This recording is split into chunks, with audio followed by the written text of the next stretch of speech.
The year is 1937, and Germany is at the peak of its power. You are a wealthy German who has the chance to board the Air Titanic and travel to America. You know this Air Titanic by its real name, the Hindenburg.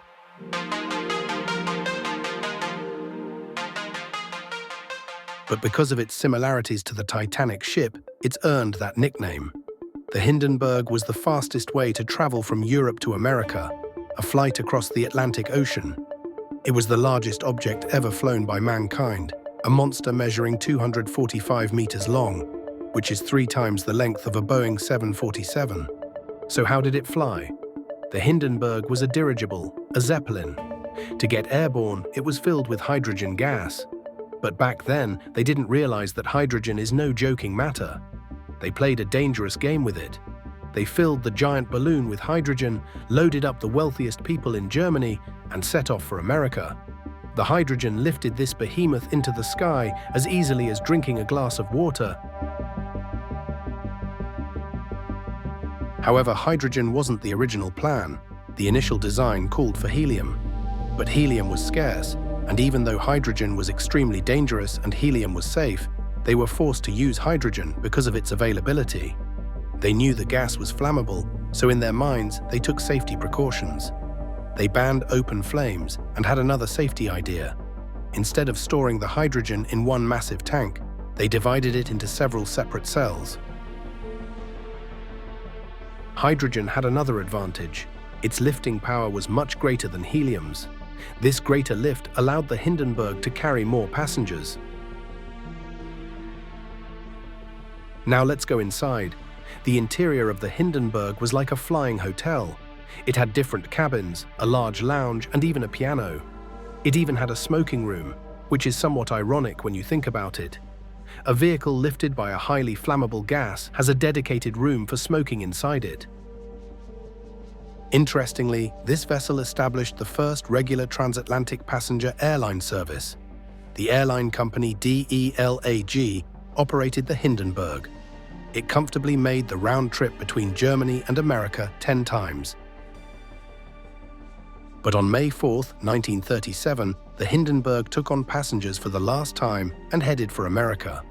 It was a very modern mode of travel.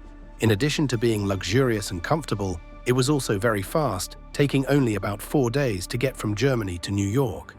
The cabins were on 2 decks, but the main lounge had a high ceiling and was a single, spacious deck. People who boarded the Hindenburg felt a special sense of pride. The large windows offered beautiful views, and seeing this giant soar inspired a unique feeling of grandeur. The Hindenburg used the same route that airplanes use today to travel from Europe to America, passing over Greenland and then descending. The company not only transported passengers, but also showed them scenic sights along the way. On this final journey, it passed by New York City so passengers could see the skyline. However, it couldn't land in New York because there was no landing facility there, so it headed to its landing field in Lakehurst, New Jersey. When the Hindenburg arrived near Lakehurst, the crew was told the weather was bad. They were instructed to circle around for a while until the weather improved before landing. When the weather got better, they were told to come down slowly. As it was descending, the captain noticed the tail of the Hindenburg was lower than the front. So he ordered the valves on the forward gas cells to be opened to release some hydrogen and level the ship out. But to their surprise, it didn't level off. The tail remained lower. They ordered all crew members in the stern to move forward. To this day, no one knows for sure why the tail was heavy, but it's guessed that one of the rear gas cells had a leak and was losing hydrogen. The Hindenburg was slowly approaching the ground when suddenly, as it got close, the tail erupted in flames, causing a massive explosion. No one knows exactly what caused the initial spark. The weather was humid and cloudy, and it's unclear if the spark came from inside or outside the ship. But in any case, just like the Titanic, which carried the wealthiest people of its era, the Hindenburg met a tragic end. And like the Titanic, which sank stern first, the Hindenburg's stern went down first. But on the Titanic, people died from the cold. Here, they died from fire. Because the Hindenburg was close to the ground, it didn't kill all on board. Out of the 97 people on board, only 35 died. The rest survived. The Hindenburg disaster ended this form of air travel for good because people finally realized how dangerous it was. They say that on that day, as it was preparing to land, a large crowd had gathered to watch because it was truly a spectacular sight. On that day, it was no different. People had gathered below to watch, and this mountain of fire came crashing down on them. Many people on the ground suffered burns, and one ground crew member was killed. Molten aluminum and other debris rained down on the people. Most of the deaths in the disaster were among those who, out of fear of the fire, jumped from the windows. Those who jumped mostly died. Perhaps if they hadn't jumped, their chances of survival would have been higher.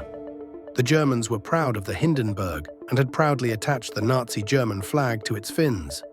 You have to understand, the Hindenburg was, in essence, a balloon, and accidents involving balloons throughout history have almost always resulted in 100% fatalities. The Hindenburg actually had a relatively low death toll.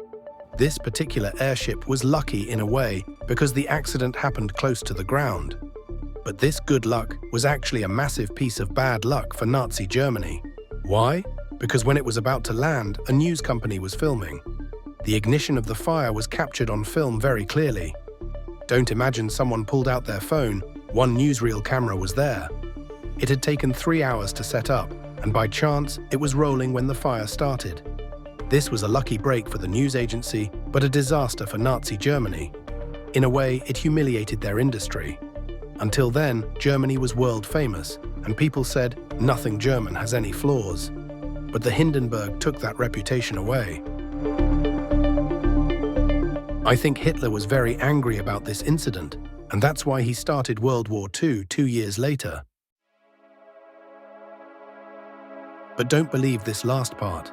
It had nothing to do with the Hindenburg.